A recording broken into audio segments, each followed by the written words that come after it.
और ये पूरा मामला क्या है वो भी आपको बताते हैं। अलवर के ईएसआईसी अस्पताल में 581 पदों पर भर्ती होनी थी। गुजरात की एक एजेंसी एमजे सोलंकी को ठेके पर दिया गया था और कंपनी ने संविदा पर रखे जाने वालों से पैसा कमाना शुरू कर दिया।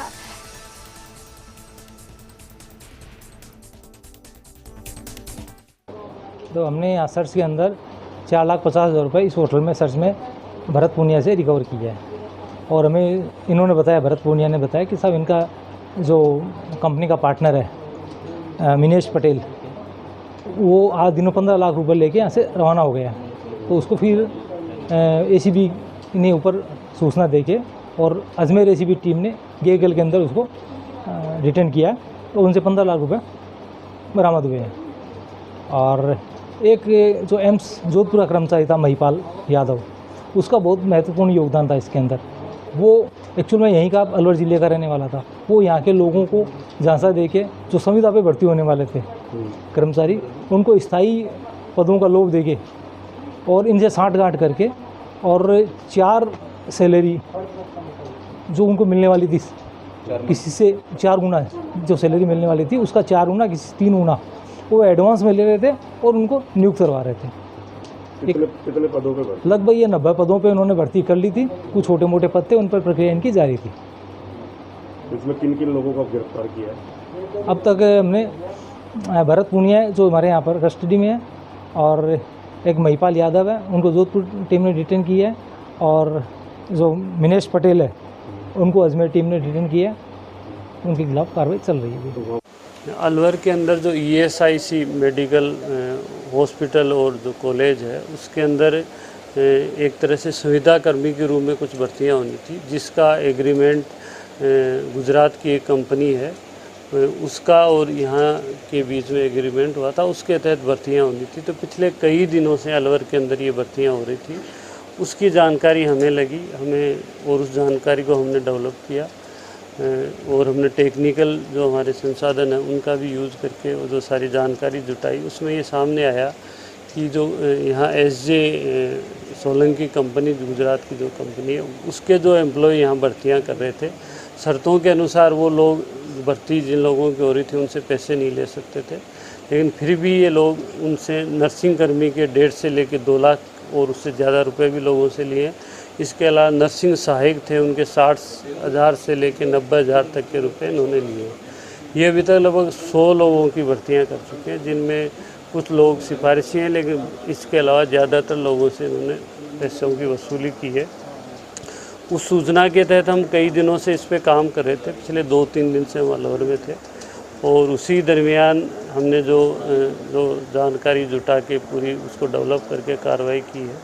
तो जो कंपनी का सुपरवाइज़र है भरत पूनिया, उनको आज हमने डिटेन किया और आगे गिरफ्तारी की कार्रवाई की जाएगी, जिनसे हमने लगभग 4.5 लाख रुपए के रूप में जो कि इन्होंने रिश्वत के रूप में लोगों से लिए हैं वो बरामद किए हैं।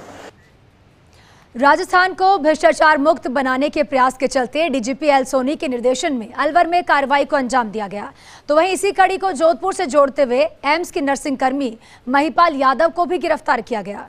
बता दें कि एसीबी द्वारा अलवर जिले में ईएसआईसी अस्पताल, मेडिकल कॉलेज और हॉस्पिटल में 3 लोगों को रिश्वत ले जाने के आरोप में गिरफ्तार किया गया।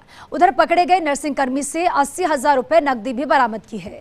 महिपाल यादव ने 10 अभ्यर्थियों को पैसे लेकर नियुक्ति दिलवाने की बात स्वीकार भी की है, जिसके बाद उसे कल रात को ही अलवर रवाना कर दिया गया।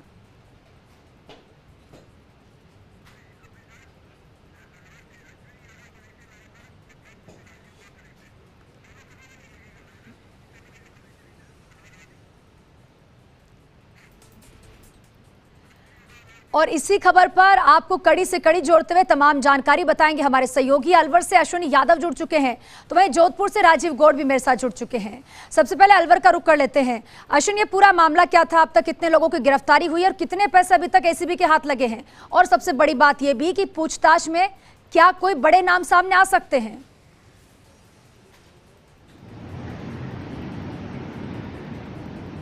देखिए ज्योति, अब तक 3 लोग गिरफ्तार किए जा चुके हैं। रात में एक कानाराम नाम का व्यक्ति था जो भरत पूनिया के साथ रहता था, उसे हिरासत में ले लिया गया था। 20 लाख से ज्यादा इन सब लोगों से बरामद किए जा चुके हैं।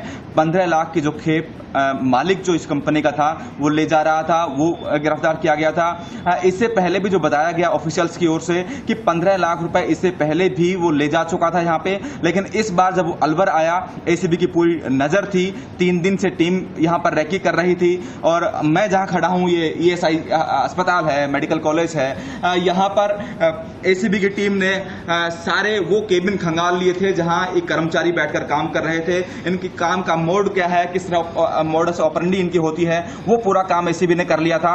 उसके बाद जब इस कंपनी जो MJ सोलंकी कंपनी है, गुजरात की जो कंपनी है, इसे यहाँ मैन पावर सप्लाई करने का, संविदा पर कर्मचारियों को रखने का जो ठेका मिला था, उसका मालिक मिनेश पटेल है, वो यहाँ पर कल मौजूद था।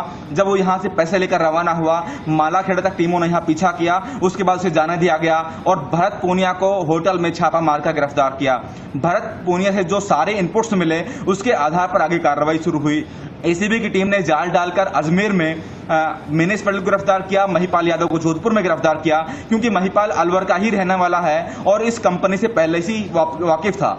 इस कारण महिपाल ज्यादा अपना भरोसा जता पाया और ज्यादा लोगों को लगा पाया। 10 लोगों को उसने हाँ करी है, लेकिन इससे बड़ा आंकड़ा है जिन लोगों को उसने मेडिकल कॉलेज में नियुक्ति दिलवाने की बात हुई संविदा के तौर पर। खास बात यह है कि क्योंकि साल भर की जो तनख्वाह होती थी उसमें हर महीने जो तनख्वाह उस कर्मचारी को मिलनी थी, 3 से 4 महीने की तनख्वाह ये लोग खुद ले लेते थे। पहले उन्हें जमा करानी होती थी और उसके बाद उन्हें नियुक्ति मिलती थी। यानी 12 महीने काम करने के बाद उन लोगों को 8 या 9 महीने की सैलरी जो है वो यहाँ से मिलती थी। लेकिन इसी पूरे खेल को इन्होंने लाभ का मौका बना लिया, रिश्वत का मौका बना लिया और भरत पूनिया यहाँ इस मेडिकल कॉलेज में इस पूरे मामले को चला रहा था। एसीबी की टीम सुबह 5-6 बजे तक लगातार उन्होंने नोटों की गिनती की है, बाकी रिकॉर्ड तैयार किए हैं। रात में जो चैम्बर यहाँ सील किए गए थे, अब टीम यहाँ पर आ चुकी है, एसीबी की टीम अंदर है और उन सारे केबिन में जहाँ जो सील किए गए थे रात्रि में, वहाँ दोबारा खोलकर उनका सर्च चल रहा है। कौन कौन से कागजात हैं, दस्तावेज हैं, उन्हें खंगाला जा रहा है। ज्योति जी बिल्कुल अश्विन, और कहीं ना कहीं ये पूरा मामला जोधपुर से भी कनेक्ट होता है। तो चलिए रुक करते हैं राजीव का। राजीव, ये सीधी कड़ी जोधपुर से जुड़ती है। महिपाल यादव को गिरफ्तार किया जा चुका है, वो एक नर्सिंग कर्मी है, वो पहले से इसी तरह के काम करता रहा है, उसे पूरी जानकारी थी। क्या मान लिया जाए कि वही मास्टरमाइंड है?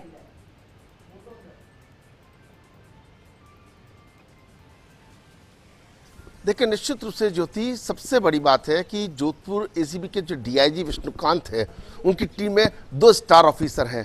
पहले भोपाल सिंह लखावत और दूसरे दरक सिंह। लगातार जो कार्रवाइयां हो रही हैं, आप सोचिए कि महिपाल यादव का एम्स के अंदर एक अहम कड़ी होना, रात के 3 बजे तक कार्रवाई करना, उसको गिरफ्तार करना, उसे राशि बरामद करना, अलवर के लिए रवाना करना, जो कार्रवाई को अंजाम दिया। भोपाल सिंह लखावत हमारे साथ है। सर, कैसे सूचना मिली, किस तरीके से डायरेक्शन है, आपने क्या कार्रवाई की? कल सुबह से ही ADG साहब के निर्देशन में, DIG साहब के निर्देशन में और बजरंग सिंह जी, इन तीनों से निर्देशन में कार्रवाई हो रही थी और हमें स्टैंड 2 के लिए आदेश दिया गया था।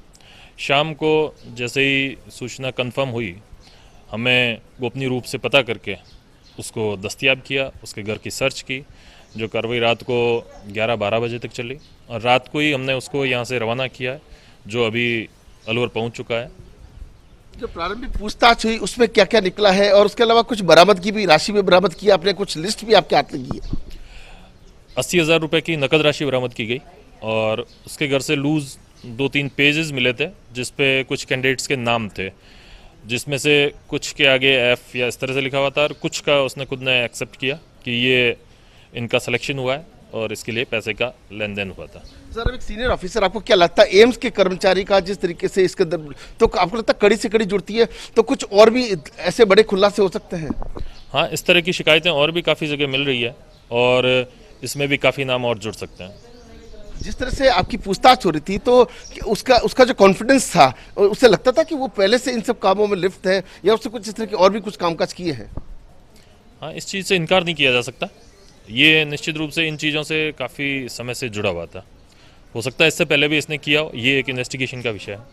देखिए ज्योति, बहुत बड़ी बात निकल करके सामने आई है कि क्योंकि पुलिस हाव भाव देखती है, मनोवैज्ञानिक आधार पर पूछताछ करती है, और जिस तरीके से उसका जो बैकग्राउंड है, अगर पुलिस और गहराई में जाकर के बहुत अच्छे से इन्वेस्टिगेशन करती है तो निश्चित रूप से कड़ी से कड़ी जुड़ेगी और कई तरह के सच सामने आ सकते हैं। जी ज्योति। बिल्कुल राजीव, कई बड़े खुलासे हो सकते हैं, जांच पड़ताल जारी। आप दोनों मेरे साथ बने रहिए, अश्विन आप भी बने रहिए। ब्रेक के लिए यहाँ रुकेंगे और ब्रेक के बाद वापस लौटेंगे, आपको बताएंगे इस पूरे मामले के बारे में क्या कुछ अभी तक अपडेट मिला है उसके बारे में। छोटे से ब्रेक के बाद फिर हाजिर होंगे।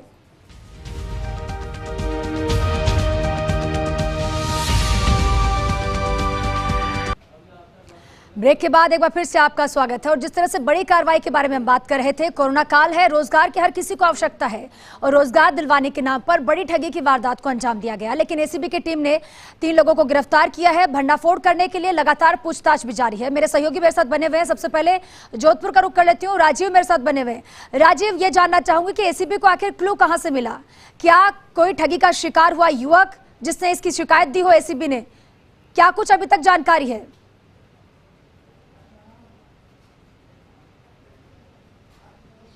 देखिए, जिस तरीके से ज्योति हमें ये जानकारी मिली है कि एसीबी की टीम ने सबसे पहले जोधपुर की जो टीम है उसको कोऑर्डिनेट किया और उनसे बातचीत की कि इस शख्स को पकड़ना है, ये जो सस्पेक्टेड है। तो ऐसे में क्या डायरेक्शन मिले, कैसे कार्रवाई, सबसे कड़ी से कड़ी जोड़ने की कोशिश करते हैं। मतलब जी, आप ये बताएं कि जैसी डायरेक्शन है, क्योंकि अब तो कार्रवाई हो चुकी है, बता भी सकते हैं किस तरीके से आपने एक्शन बाई एक्शन किया?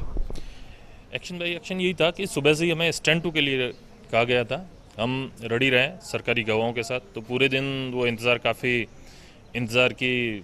मुश्किल होता है। शाम को जैसे ही कार्रवाई की सूचना मिली और हमें पिन पॉइंट इन्फॉर्मेशन मिली, मुखबिरी मिली, गोपनीय सूचना से हमने सारी फैक्ट्स इकट्ठे किए और उसको दस्तयाब किया। कहाँ से आपने दस्तयाब किया? क्या सीधा आप एम्स गए या इसके क्वार्टर गए या इस तरह की जो बात है? तो पहले इसके बारे में सारी गोपनीय जानकारी इकट्ठी की, कहाँ रहता है, क्या करता है, क्या एड्रेस है, उन सब का पता किया। फिर पार्श्वनाथ सिटी कॉलोनी में उसका एड्रेस था, तो वहाँ पे गए। उसके मेन गेट पे ही हमें उसका हुलिया, फ़ोटो, ये सारी जानकारी मिल चुकी थी। गोपनीय जानकारी से हमने उसको दस्तयाब किया और जब पूछताछ की तो उसने सारी चीज़ें एक्सेप्ट कर ली।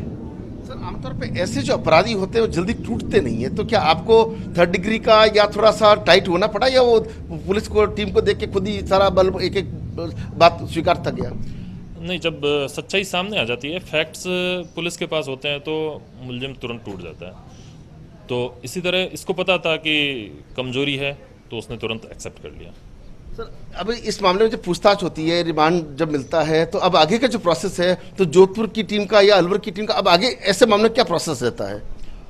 अब एफआईआर दर्ज होने के बाद फिर इन्वेस्टिगेशन ऑफिसर नियुक्त होंगे, जो आगे की कार्रवाई होगी वो आईओ के द्वारा की जाएगी। तो आप देख सकते हैं ज्योति, जिस तरीके से सूचना मिली उसके बाद दिन भर रेकी करनी पड़ी। रेकी करने के बाद जैसे ही वहाँ से इशारा हुआ, उसके बाद में उसका जो पार्श्वनाथ सिटी में मकान है वहाँ जाकर के पुलिस ने दबिश दी। और जिस तरीके से पुलिस की टीम को देखा, तो निश्चित रूप से जब पुलिस का तो पहुँचना ही काफ़ी होता है, तो एक मनोवैज्ञानिक आधार होता है, वो एक एक करके सारी बात स्वीकार करता चला गया। और उसने जिस तरीके से स्वीकार किया, 80,000 रुपये की बरामदगी करना, उसके साथ में लूज दस्तावेज मिले हैं, कुछ लोगों की नियुक्ति की बात उसने कही है। पुराना रिकॉर्ड अगर खंगाला जाएगा तो निश्चित रूप से परत दर परत कुछ और भी मामले खुलने की संभावना है। जी बिल्कुल, जब जांच पड़ताल होगी, पूछताछ होगी सख्ती के साथ राजीव, तो कई बड़े खुलासे हो सकते हैं। सहयोगी नवीन भी हमारे साथ बने हुए, नवीन का रुख कर लेते हैं। नवीन, भर्ती का बड़ा खेल चल रहा था, कई बड़े चेहरे बेनकाब होने अभी भी बाकी है, क्या कुछ प्रारंभिक तौर पर आपके पास जानकारी है?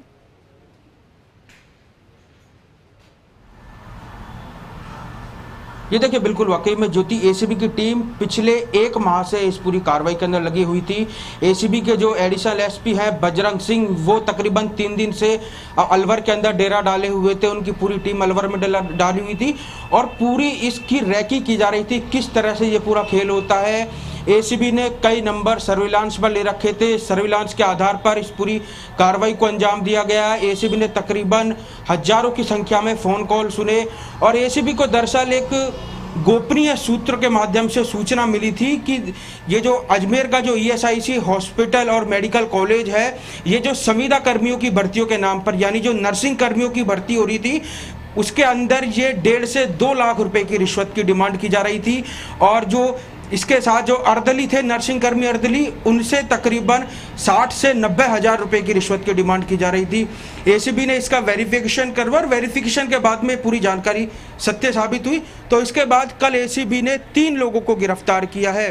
15 लाख की रिश्वत के साथ एसीबी ने अजमेर के अंदर कार्रवाई की और वहां पे अजमेर टोल से एक आरोपी को गिरफ्तार किया। इसी के साथ जोधपुर एम्स का एक महिपाल है, उसे जोधपुर से गिरफ्तार किया। उसके बाद एक आरोपी जो सुपरवाइजर है, बीएमजी जो कंपनी थी उसका जो सुपरवाइजर है उसको गिरफ्तार किया था। यानी इस पूरे प्रकरण में देर रात तक एसीबी ने 3 लोगों को गिरफ्तार कर लिया था और भी कई लोगों की भूमिका संदिग्ध है।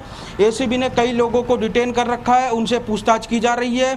साथ ही आपको बता दूं, जो सांसद हैं बालकनाथ, उनका जो पीए है कुलदीप सिंह यादव, उसकी भी एसीबी को भूमिका संदिग्ध लग रही है।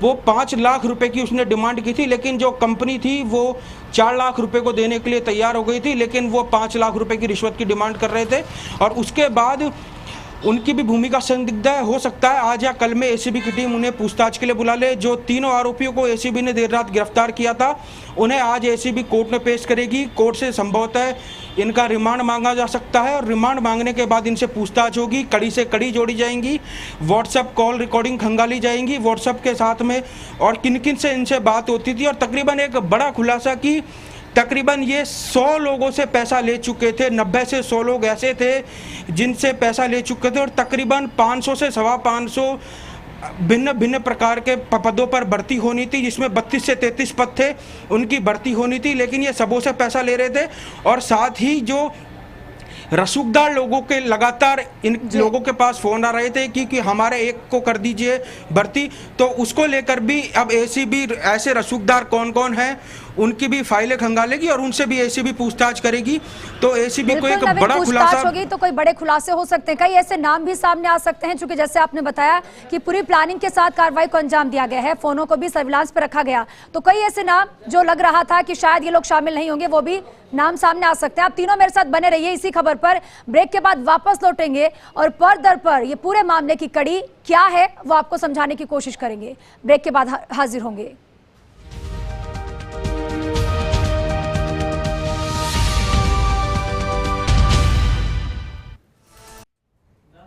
ब्रेक के बाद एक बार फिर से आप सभी का स्वागत है। लगातार हम आपको अपडेट करें कि एसीबी ने आखिर किस तरह से अलवर में सबसे पहले भंडाफोड़ करते हुए लोगों को गिरफ्तार किया। 15 लाख की नकदी मालिक से गिरफ्तार की गई, वसूली की गई। और चलिए एक एक करके आपको सहयोगियों से अपडेट दिलवाते हैं। सबसे पहले राजीव का रुख कर लेती हूँ जोधपुर से। नवीन भी मेरे साथ जयपुर से बने हुए हैं। राजीव, जिस तरह से आपने बताया कि मास्टरमाइंड को वहां से गिरफ्तार किया गया, क्या अभी तक महिपाल यादव ने कबूला है कि उसने कितने युवकों को ठगी का शिकार बनाया है रोजगार के नाम पर?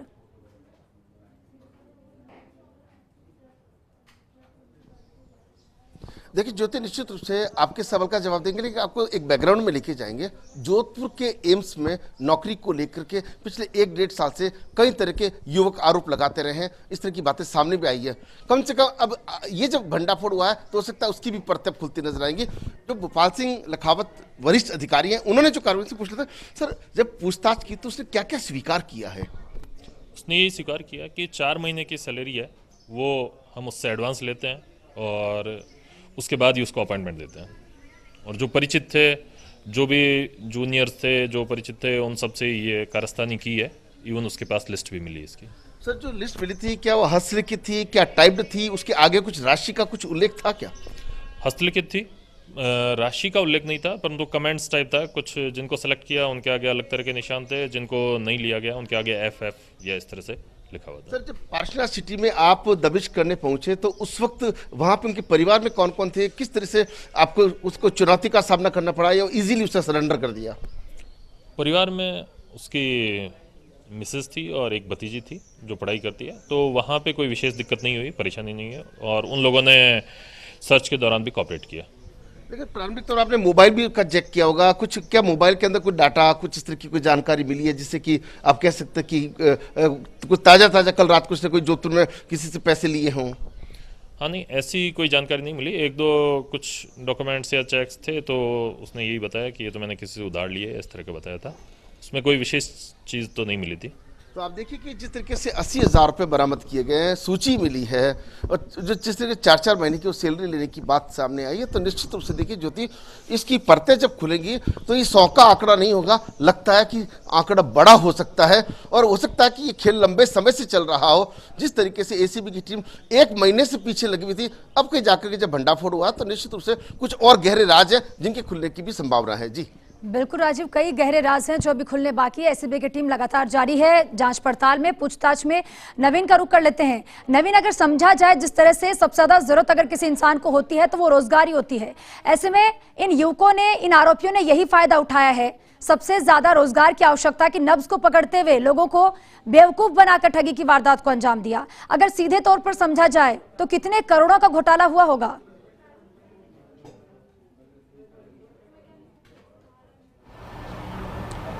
जी देखिए, बिल्कुल मैं आपको बता दूं, तकरीबन 538 लोगों की भिन्न भिन्न पदों पर भर्ती होनी थी जो बेरोजगार थे, लेकिन उसके अंदर से 90 लोगों की भर्ती हो चुकी थी। 90 से 100 लोग ऐसे थे जिनकी भर्ती हो चुकी थी, उनसे भी सभी से पैसा लेकर भर्ती की गई थी। अब इस पूरे प्रकरण के अंदर एसीबी ने कई मोबाइल जब्त किए और मोबाइलों के आधार पर एसीबी ये भी पता लगाने का प्रयास कर रही है कि ये जो घूसखोरी का खेल है इसके पूरे नेक्सस में कौन कौन शामिल था। देखिए, देर रात ये सुबह 5 बजे तक एसीबी की कार्रवाई चली। 5 बजे तक के बाद एसीबी की टीम, एक होटल है अलवर के अंदर, अरावली होटल्स है, वहाँ पर एसीबी की टीम मौजूद है, वहाँ पर इस पूरी कार्रवाई को अंजाम दिया जा रहा है। साथ ही आपको बता दूँ, एसीबी ने जो ESIC जो मेडिकल कॉलेज एंड हॉस्पिटल है उसके डीन का भी कमरा सीज किया है। तो हो सकता है अब जो डीन है उनसे भी पूछताछ हो, क्योंकि एक ये नेक्सस है जो बहुत बड़ा नेक्सस है। हो सकता है ज्योति, इसके अंदर 15 से 20 लोगों की भूमिका संदिग्ध एसीबी को लग रही है। अब एसीबी उन सभी को पूछताछ के लिए बुलाएगी और उनसे पूछताछ करेगी। ये तकरीबन ये जो मिथेश जैन है, जो MJ सोलंकी कंपनी का मालिक है, वो आपको बता दूं एक बार पहले भी ये 15 लाख रुपए की राशि है वो जोधपुर लेके गया था, और उसके बाद आज कल जो देर रात दूसरी बार ये रिश्वत की राशि लेके जा रहा था जोधपुर, जब एसीबी की टीम ने उसे अजमेर के अंदर पकड़ा, अजमेर टोल पर। और इसके लिए जो स्थानीय पुलिस का भी सहयोग लिया गया, जो जयपुर रेंज के IG हैं N सेंथागिर, उनसे रिक्वेस्ट की गई एसीबी द्वारा, और उनके द्वारा जो एक पुलिस एसीबी को एक जाब्ता उपलब्ध कराया गया, वहाँ पे उनका भी सहयोग लिया गया। उनके बाद एसीबी ने इस पूरी कार्रवाई को अंजाम दिया है। तो लगातार एसीबी की है वो प्रदेश में लगातार कार्रवाई जारी है, और किसी भी घूसखोर को एसीबी छोड़ने के मूड में नहीं है। और अभी ये जो कार्रवाई है ESIC मेडिकल कॉलेज की, इसके अंदर अभी कई नाम, ऐसे चेहरे हैं वो अभी धीरे धीरे सामने आएंगे और उनसे पूछताछ होगी। एक बड़ा इनपुट और ये आ रहा है कि इस पूरे सक्रिय है रोजगार के नाम पर ठगी करने के लिए, तो निश्चित तौर पर उनके पीछे कोई बड़ा हाथ रहा होगा। चलिए अश्विनी का मैं रुख कर लेती हूँ। अश्विनी, आप ही से समझना चाहेंगे, चूंकि आपने एसीबी की टीम से बातचीत भी की है जब वो इस पूरी कार्रवाई को अंजाम दे रहे थे, समझना ये चाहेंगे कि जब तक कोई गिरोह तब तक इतना बड़ी मामले में सक्रिय नहीं होता जब उनके हाथ पीछे कोई बड़ा हाथ नहीं होता। क्या इस मामले में किसी ऐसे पॉलिटिशियन का नाम सामने आ सकता है जिसने इस पूरे गिरोह को सपोर्ट किया हो?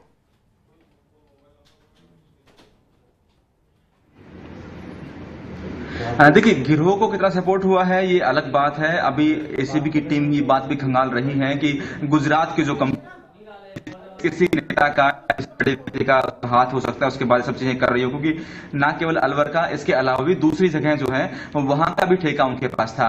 फिलहाल अलवर के 3 नेताओं का नाम इसलिए सामने आया था कि वो लोग अपने लोगों को जो उनके पास आ रहे थे वो नौकरी दिलाना चाहते थे, जिसमें राज्य मंत्री हैं, सांसद हैं और एक पूर्व विधायक हैं रामगढ़ से ज्ञानदेव आहूजा, जिनकी फोन की रिकॉर्डिंग्स तीनों लोगों की मौजूद है। राज्य मंत्री की जो फोन रिकॉर्डिंग है जी,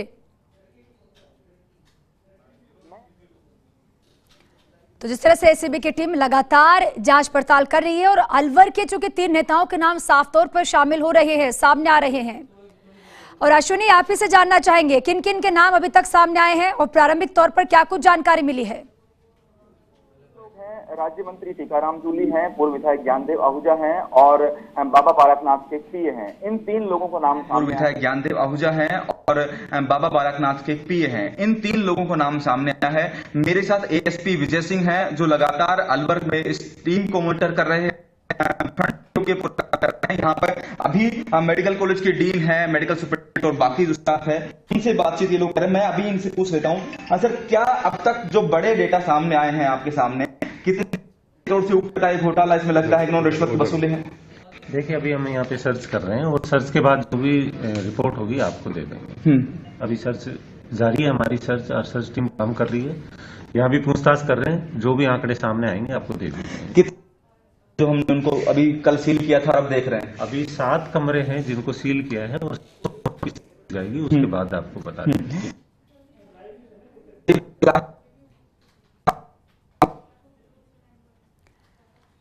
सामने आए हैं उसमें क्या कोई लेन देन का है या वैसे कोई नौके लगाने की बात है?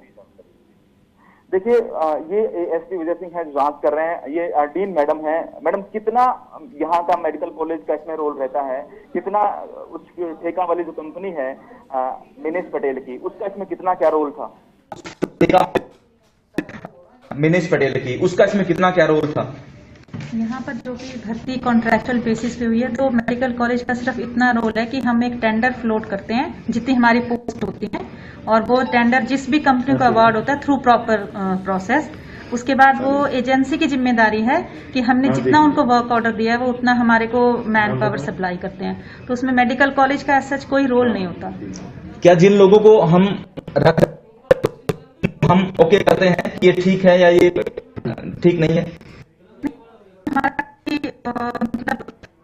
मतलब इसके अंदर नहीं रहता, स्क्रूटनाइज करके और वो हमको प्रोवाइड करती है। क्या पहले कुछ इतना है सर कि अगर वो लोग अच्छे से काम नहीं कर रहे या किसी को कंप्लेंट है तो वो हम एजेंसी को नोटिफाई करते हैं और वो उसको हटा सकते हैं और हमें दूसरा मतलब। अभी इस कंपनी से कितने लोग अपने पास काम कर रहे हैं जो आ चुके थे, चयनित हो चुके थे?